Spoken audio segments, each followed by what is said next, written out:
总归是要搏一流转之间，却是造化。难道我们命定如此？不罪，怀东死本就是轮回流转。后，尔等一旦发现我生你死，此化解，印证了增。Halo semuanya, bagaimana nih kabar kalian? Semoga kalian dalam keadaan baik-baik saja, sehat selalu, serta dilancarkan rezekinya ya guys. Karena sudah tahu untuk hari ini adalah spoiler dari Renegade Immortal, maka kita akan langsung masuk saja ya. Untuk part sebelumnya kalian bisa tonton di Berhadap Mimin ataupun di playlist dari Renegade Immortal. Jadi langsung saja kita masuk ke dalam spoilernya. Ingat, ini spoiler. Setelah Qin Shuang atau nama aslinya yaitu Ting Er telah tumbang, dia mulai hancur sembari meraih pedang yang terakhir. Dan setelah semua roh pedang telah menyatu dengan naga emasnya, dia pun menunjukkan senyuman bahagia kepada Zoe. Melihat orang terkasihnya mulai tiada, membuat Zoe merasa begitu sangatlah sedih. Apalagi dia tidak bisa berbuat apa-apa guys. Karena ya untuk saat ini, Zoe hanyalah bersifat roh saja. Lalu gumpalan ungu pun berubah bentuk menjadi Zoe dengan cahaya keemasan yang terpancar dengan rasa kesedihan yang begitu sangatlah mendalam. Di saat itu, Zoe menyerbu keluar, naga emas pun berubah menjadi pedang pendek dan berdampingan dengan pedang besar yang berada di sampingnya, dan turun mengikuti tubuh dari Ting Er. Li Tianhuo yang melihat itu pun langsunglah menjadi begitu serakah. Karena untuk Yun Tianzi berkata, siapapun yang telah mendapati pedang tersebut, mereka telah ditakdirkan. Namun untuk pedang Zoe dan juga pedang hatunya lagi, itu tidak ditakdirkan sama sekali ya. Intinya dia serakah. Lagi pula untuk Tianhou ini adalah orang yang suka mengkoleksi pedang. Setelah dia berhasil mengambil kedua pedang tersebut, Wang Lin hanya bisa menyaksikan hal ini, merasa kesedihan di dalam hatinya. Dan bagi yang bertanya, kok Wang Lin tidak mencoba untuk mengambilnya? Kagak bisa ya, karena untuk Lin Tianhou ini, ranahnya sudah sangatlah tinggi. Dia berada di ranah nirwana tahap akhir. Bayangkan gimana cara Wang Lin untuk berhadapan dengannya guys, sekali sentil melayang nyawa. Di saat itu juga, Wang Lin mendapatkan arti baru akan pemahaman domain kehidupan dan kematian dari Zoe dan juga Ting Er. Pada saat ini, Lin Tianhuo dengan cepat bergerak untuklah mengambil kedua pedang tersebut. Hal tersebut juga membuat Zoe yang sedang bersedih menjadi begitu sangatlah marah, dengan cepat langsunglah menyerbu dan melepaskan cahaya keemasan, dan muncullah gambar pedang di sekelilingnya untuk menyerang.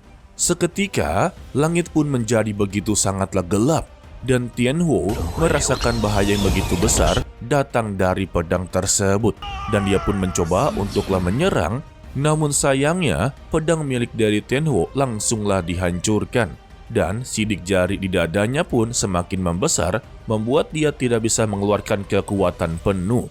Alhasil, dia pun mengurungkan niatnya untuklah mengambil dua pedang tersisa dan pergi ke dalam portal. Lalu dia pun memanggil kuda spiritualnya ataupun yang sebelumnya yang bernama Qilin. Akan tetapi, Zoe tidak membiarkan dia untuklah pergi dan langsunglah mengejarnya. Selagi mereka main kejar-kejaran, pedang surgawi hujan dan juga tubuh dari Ting Er secara tiba-tiba masuk ke dalam tubuhnya Wang Lin atau masuk ke menara pagodanya ya. Hal ini dilihat oleh seluruh para kultivator yang langsunglah tertuju kepada Wang Lin. Dan inilah yang Mimin sebut kalau semua kultivator di dunia ini akanlah mengincar tubuh dari Wang Lin guys, karena dia menyimpan sebuah harta surgawi ya. Lantas ya untuk Wang Lin sendiri, dia tampak terkejut sekaligus begitu panik karena dia menjadi pusat perhatian. Lalu tak lamalah banyak kultivator dari berbagai sekte yang menawarkan perlindungan. Ya awalnya sih perlindungan ya, tetapi ya ada satu syarat. Jika dia memberikan salah satu pedang surgawi kepadanya, barulah dia dilindungi. Namun, ada salah satu sekte bernama Sekte Segalanya Langit dan Bumi langsunglah menyerbu ke arah Wang Lin tanpa memberikan sebuah syarat perlindungan guys, yang membuat para kultivator lainnya juga mulai bergerak untuklah merampoknya. Namun, mereka semua diberikan satu contoh oleh salah satu tetua di sana yang langsunglah terkena kekuatan domain hidup dan kematian. Mengetahui Wang Lin telah mengaktifkannya, lelaki tua ini pun meremehkan kekuatan dari Wang Lin guys. Sebab ya dia tahu Wang Lin ini hanyalah berada di tahap awal formasi jiwa. Maka dari itu dia pun langsung meladeninya dan langsunglah mengadu kekuatan domain milik dari Wang Lin. Dan ketika berada di ruangan domain milik dari Wang Lin, semua kesombongannya benar-benar dipatahkan oleh domain milik dari Wang Lin. Walaupun dia telah menggunakan domainnya berkali-kali untuklah mematahkan domain milik dari Wang Lin, sama sekali tidaklah berhasil. Di saat itu juga, lelaki tua tersebut mulai ketakutan dengan melihat sebuah lukisan hitam putih. Lalu sosok Wang Lin pun muncul menanyakan tentang arti kehidupan dan kematian. Dan singkatnya, lelaki tua ini pun tersadar dan batuk seteguk darah. Lalu Wang Lin pun mencoba menghampirinya serta menunjuk ke arahnya. Dan seketika kepala lelaki tua ini pun langsunglah hancur lebur. Wah, kayaknya sih kalau di Tonghuanya tidak diperlihatkan. Setelahnya, dia memberitahu kalau domainnya ini telah mencapai tahap tengah formasi jiwa. Semua kultivator yang melihatnya pun langsunglah berhenti. Namun, semua kultivator ini keserakahannya sudahlah berada di tingkat tinggi, mereka pun kembali untuklah menyerbu. Melihat itu ya, Wang Lin hanya berkata kepada seseorang, apakah ia tidak akan keluar, yang tak lain adalah Sun Tai. Dan disinilah tugas dari Sun Tai untuk membantai seluruh kultivator yang berada di hadapannya guys. Dan Wang Lin langsunglah menyuruhnya serta mengancamnya jika dia tidak menuruti perintahnya, maka menara pagoda inilah yang akan menjadi jawaban untuknya. Mendengar ancaman tersebutlah membuat Sun Tai menjadi ketakutan serta begitu kesal kepadanya.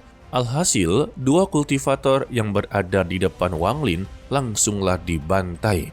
Lalu Sun Tai mencoba memberikan tawaran kepadanya, jika dia membantu Wang Lin menghabisi mereka semua, maka dia minta pembebasan hingga 1000 tahun dan tidak akanlah mencarinya. Mendengar itu ya, Wang Lin hanya tertawa kalau 1000 tahun terlalu lama. Dan lagi ada kemungkinan dia akanlah meninggal dalam 1000 tahun tersebut.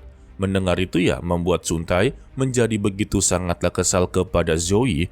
Karena guys, jika Wang Lin meninggal sebelum 1000 tahun, maka salah satu jiwanya akanlah ikut bersama Wang Lin. Alhasil, dia pun segera memahami situasi dan membantai semua kultivator di sana. Ya intinya, selama 1000 tahun ini, Sun Tai akanlah benar-benar melindungi tubuh dari Wang Lin dari segala bahaya. Jika dia mati, maka dia juga akanlah mati. Begitu ya? Ia benar-benar menjadi budak. Untuk Chihu yang melihat Sun Tai menghabisi seluruh kultivator di sana, dia pun menjadi begitu sangatlah terkejut. Setelah Sun Tai berhasil menyelesaikan misinya, dia pun memberikan sebuah giok kepada Wang Lin dan berkata kalau dia akan melindungi Wang Lin selama 1000 tahun ini. Mendengar itu ya, Wang Lin hanya tersenyum saja. 1000 tahun itu lama banget loh. Setelah itu pun dia melompat ke peti mati dan langsunglah menghilang. Kemudian Wang Lin mengeluarkan kompas bintangnya dan mengajak Chihu untuklah kembali ke planet Suzaku. Chihu berjalan ke dalam kompas bintang tanpa sepatah kata apapun dan Wang Lin tidak begitu mempedulikannya dan mengerahkan kompas bintang. Setelah sekian lamanya, Chihu meminta kepada Wang Lin tidak perlu khawatir untuk kejadian tadi. Dia tidak akan membocorkan kepada siapapun. Singkatnya, mereka pun telah tiba di pusaran dan terlihat beberapa kultivator yang tidak ikut mengejar pedang surgawi. Kemudian, Wang Lin berkata kepada Chihu untuk bertemu kembali di planet Suzaku jika memang ada waktu untuklah bertemu. Mendengar itu ya, Chihu pun setuju dan mereka pun mengeluarkan kuali kembali dan mereka langsunglah mengaktifkannya. Yang berarti ya untuk Wang Lin dan juga Chihu telah keluar dari alam surgawi. Sementara itu, di planet Suzaku sedanglah mengadakan sebuah konferensi yang diadakan setiap 100 tahun sekali dengan negara peringkat kelima. Di saat itu juga, pusaran muncul di tengah-tengah konferensi dan terlihatlah Red Butterfly yang terluka serta kehilangan lengan kanannya sembari meneriaki nama dari Cheng Niu sebelum dia benar-benar pingsan. Dan Hongdi adalah salah satu tokoh yang begitu mengalami kerugian besar di alam surgawi. Salah satunya ya lengan kanannya hilang. Udah gitu harta sucinya juga telah habis, serta juga dia tidak mendapati apapun di alam surgawi. Melihat murid terbaik dari Suzaku benar-benar begitu menderita, semua utusan negara peringkat kelima langsunglah tercengang dan bertanya siapa Cheng Niu. Alhasil, rumor tentang Cheng Niu pun langsunglah menyebar dan menjadi terkenal. Seiring berjalannya waktu, Suzaku mengirimkan seseorang untuklah mencari tahu tentang siapa sebenarnya Cheng Niu ini. Cihu pun yang baru kembali 3 bulan lalu segera diinterogasi oleh mereka semua. Dan Cihu pun menjawab kalau dia sama sekali tidaklah mengetahui nama asli dari Cheng Niu. Dan juga tidaklah mengetahui asal-usul dari Cheng Niu itu sendiri. Dan juga dia mencoba memihak kepada Wang Lin ya, dengan memberitahu kalau lengan kanan milik dari Hongdi itu semua disebabkan oleh Hongdi yang memulai pertarungan oleh Cheng Niu. Padahal untuk Cheng Niu sendiri sama sekali tidak berniat untuk bertarung dengannya. Jadi ya menurut Cihu itu adalah balasan dia yang macam-macam kepada orang. Sayangnya para utusan tidaklah begitu percaya dengan ucapan dari Cihu. Alhasil ya, Cihu langsunglah menutup dirinya dengan cara melakukan kultivasi tertutup dan tidak menerima pengunjung sama sekali. Kemudian untuk Hongdi yang telah tersadarkan, dia langsunglah mengirimkan sebuah pesan melalui Suzaku yang berisikan tantangan kepada Cheng Niu. Di sebuah sekte kecil, seorang pria yang merupakan anak dari Daniu dan namanya adalah Cheng Niu, dia menjadi begitu terkejut dan menjadi begitu sangatlah ketar-ketir. Ya, gimana enggak ketar-ketir? Cheng Niu berasal dari sekte kecil atau kultivator biasa. Sedangkan ya untuk Hongdi udah tau lah ya. Sementara itu untuk Wang Lin yang sedang memasuki pintu surgawi dan ada 2 orang yang merupakan guru serta murid sedanglah melintas di sana sembari membicarakan tentang nama dari Cheng Niu. Tidak lama dari itu, mereka pun dikejutkan dengan kemunculan raksasa disertai dengan petir yang menggelegar. Gurunya yang melihat pun segera mengajak muridnya untuk segera pergi dari sini dan membuat pertahanan. Namun sayangnya pertahanan mereka dengan mudah dihancurkan oleh petir yang menyambar. Akan tetapi gurunya tidaklah menyerah, dia pun kembali membuat pertahanan serta menyuruh muridnya untuklah pergi dari sana. Dan tiba-tiba petir tersebut langsunglah menyusut menjadi bola dan sesosok muncul keluar dari cahaya yang ternyata itu adalah Wang Lin.